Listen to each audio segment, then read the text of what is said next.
शंकर गीता अध्याय 6 भाग 1। श्रीराम समर्थ श्रीराम। महाराजांचे परमभक्त बाबूराव रुद्र यांच्याकडे महाराज नित्य जात।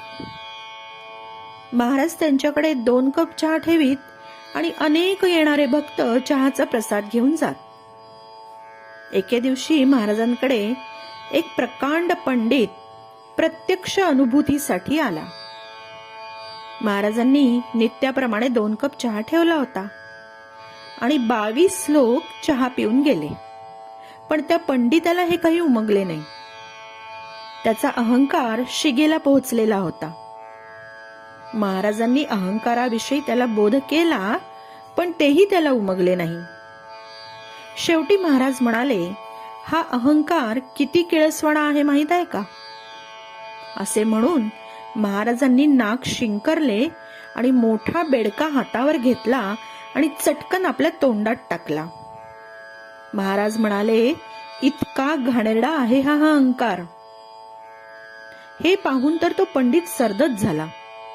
काहीच शंका न विचारता तो नतमस्तक झाला। एकदा तर बाबूराव रुद्रांसमोर महाराजांनी आपल्या तोंडातील एक एक दात काढून समोर ठेवला आणि बाबूराव रुद्र संध्याकाळी पाहतात तर काय, महाराजांचे दात जसे आहे तेथे तोंडात तसे व्यवस्थित। अगम्य आहे शंकरलीला। खान साहेबांच्या घड्याळाच्या दुकानात जाण्यासाठी एकदा महाराज टांग्यात बसले। बसतानाच टांगेवाल्याला त्यांनी 2 थोबाडीत दिल्या। टांगेवाला गप्प बसला। त्याला ठाऊक होते किंवा त्याने ताडले होते की हा कोणी अवलिया आहे। महाराजांनी टांगा थांबवला आणि पैसे न देताच त्याला जाऊ दिले। पण त्या दिवसापासून टांगेवाल्याचे दिवस पूर्ण पालटले। खूप उन्नती झाली त्याची। वासुदेव पंडित महाराजांचे पुण्यातील भक्त। गणेशोत्सवाची मिरवणूक निघाली होती आणि लहान मुलाला घेऊन ती मिरवणूक पाहण्यासाठी ते घराच्या पत्र्यावर चढत होते आणि तोच शिडी उलटली। सगळे घाबरले। दोघेही आता मरणार ही भीती। तोच महाराजांनी शिडी धरली। दोघे अगदी अलगद जमिनीवर पडले। नावालाही खरचटले नाही। महाराज होतेच ना तिकडे। डॉक्टर भोई प्रवासाला मोटारसायकलवरून निघाले होते आणि रस्त्यात एक म्हैस आडवी आली। अपघात टाळण्यासाठी त्यांनी आपली मोटारसायकल वळवली तर ते शेजारच्या शेतात पडले। पाहतात तर काय, समोर एक भला मोठा नाग डोलत होता फणा काढून आणि एवढा मोठा नागराज त्यांनी कधीच पाहिला नव्हता। त्यांनी नागाला वंदन केले। नागाने ते स्वीकारले। तो गुप्त झाला। डॉक्टर चकित झाले। त्यांनी मोटारसायकल वळवली आणि समोर बघतात तर प्रत्यक्ष महाराज उभे। महाराज असे काही रोखून बघत होते की त्यांच्या नजरेतूनच कळले की तोच नाग म्हणजे महाराज आहेत।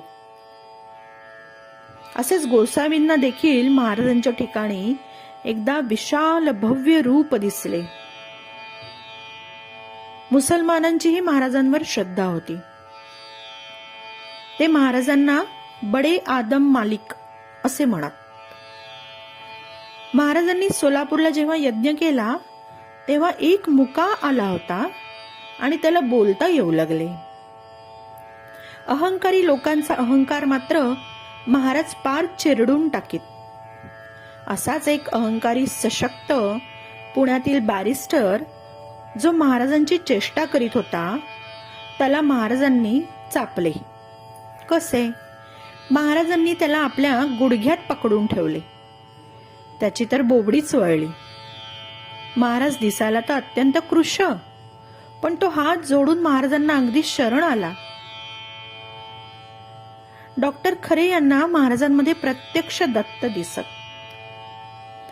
एकदा तर महाराजांनी साक्षात गहिनीनाथांना भेटीला बोलावले होते आणि भक्तांना सांगून ठेवले होते की आज गहिनीनाथ मध्यरात्री येणार आहेत। रात्री 1 वाजता अत्यंत तेजस्वी प्रकाश पडला। प्रचंड आवाज आला अल्लख अशी आरोळी आली. सर्व घाबरून गेले. तोंडावर पांघरुण घेऊन भीतीने पडून राहिले. महाराज म्हणाले, बघा, प्रत्यक्ष गहिनीनाथ आले आहेत. असा महाराजांचा अधिकार. अहंकारी माणसांना महाराज योग्य तो बोध करवून देत. हैदराबादमध्ये एक सत्पुरुष होता. त्याला प्रचंड अहंकार. त्याला असं वाटायचं योगी पुरुषांमध्ये तोच श्रेष्ठ. महाराज नगरला होते आणि हे त्यांना कळले. ते त्वरित हैदराबादमध्ये गेले. तेथे त्याला सांगितले, मला थंडी वाजते, गरम पाण्याने मी आंघोळ करीन, चांगले कडक पाणी तापव, चांगले उकळू दे आणि मला स्नान घाल. उकळत्या उकळत्या पाण्याने महाराजांनी स्नान केले आणि राहिलेल्या उकळत्या पाण्यात त्या सत्पुरुषाला स्नान करायला सांगितले. तो प्रचंड घाबरला. महाराजांनी त्याला बोध केला आणि अहंकार कसा वाईट आणि तो सोडावा हे समजावून सांगितले.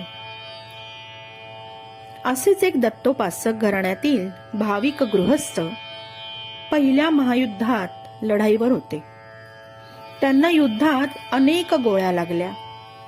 पॅन्टला भोके पडली. तंबूत येऊन त्यांनी पाहिले लक्षपूर्वक तर पॅन्टला कितीतरी भोके. आता आपला पायच कापावा लागणार हे त्यांना कळून चुकले. त्यांनी पॅन्ट वर करून पाहिली तर पायाला मात्र एकही गोळी लागली नव्हती. पॅन्टला जरूर भोके पडली होती. त्यांना फारच नवल वाटले. महायुद्ध संपले आणि सुखरूप ते घरीही आले. अचानक त्यांच्या घरात दत्त म्हणून महाराज हजर. महाराजांनी त्यांना सांगितले, मी तुझ्या बरोबर युद्धात हजर होतो. युद्धाच्या सर्व खाणाखुणा तंतोतंत सांगितल्या आणि म्हटले, तुझ्या पॅन्टवर झाडलेल्या सर्व गोळ्या मीच झेलल्या. त्या गृहस्थास सर्व खुणा पटल्या. आता त्यांच्या लक्षात आले, पॅन्टला भोके पडली पण पायाला एकही जखम नाही झाली. ती कशी नाही झाली तेही कळले. त्यांनी साष्टांग दंडवत घातला. आपणही महाराजांना मनपूर्वक साष्टांग दंडवत घालू आणि येथेच विरमू. जय शंकर. शंकर गीता अध्याय 6 भाग 2. श्रीराम समर्थ श्रीराम. महाराज एका भक्तांच्या घरी होते. त्यांचा 10 वर्षाचा मुलगा गिरनारला येतो म्हणून मागे लागला. 10 वर्षाच्या मुलाला घेऊन महाराज गिरनारच्या पायथ्याशी आले. मध्यरात्री चढून जाण्याचे ठरवले.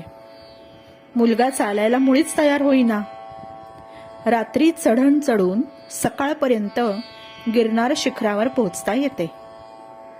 महाराजांनी त्या मुलाला आपल्या खांद्यावर घेतले आणि झपाझप पावले टाकीत ते फक्त अर्ध्या तासात दत्तात्रेय शिखरावर पोहोचलेही. महाराजांना एरवी चालण्यासाठी कोणाची मदत लागे. ते मुलाला खांद्यावर घेऊन चढत गेलेही. 10,000 पायऱ्यांचे अंतर अर्ध्या तासात कापण्याची शक्ती विलक्षणच. शिखरावर जाऊन महाराजांनी अल्लख असे पुकारताच शेकडो साधू तेथे गोळा झाले. अत्यंत उंचावर काळोखात तर कुणीच नव्हते. मग हे साधू आले कोठून? महाराज गिरनार पर्वतावर 8 दिवस राहिले. ते वाघांसमवेत विहार करीत. त्यांनी शंख फुंकून स्वयंपाकाची योजना केली. हजारो साधूंना भजी आणि कणकेचे गोळे यांचे भरपेट जेवण दिले. साधूंनी ते पोटभर खाल्ले. साधू म्हणत, एरवी आम्ही फक्त वायुभक्षण करीत असतो, पण जेव्हा अवधूत येतात तेव्हाच आम्ही जेवतो. दिवस रात्र मध्यरात्रीपर्यंत पंक्ती चालत होत्या. किती साधू जेवले, अन्न कोणी शिजवले, धान्य किती लागले, ते कोणी आणले, गिरनार पर्वतावर ते कसे नेले, स्वयंपाकाचे सामान कसे आले, साधू कुठले, असे अनेक प्रश्न अनुत्तरित आहेत. उत्तर त्याचे एकच, श्री शंकर महाराज जेथे आहेत तेथे अशक्य हा शब्दच नाही. साधू म्हणतात, जिथे अवधूत तिथेच आम्ही भोजन घेतो. अर्थातच महाराज अवधूत आहेत याची प्रकर्षाने आपणास खात्री पटतेच. महाराजांची प्रतिभा काय वर्णावी. ते जो माणूस समोर असे त्याच्या भाषेत त्याच्याशी तसे बोलत, ऐकणारे मात्र चकितच राहत. महाराजांचे चरण स्मरून त्यांचे गहन चरित्र आपण जाणून घेऊ. जय शंकर.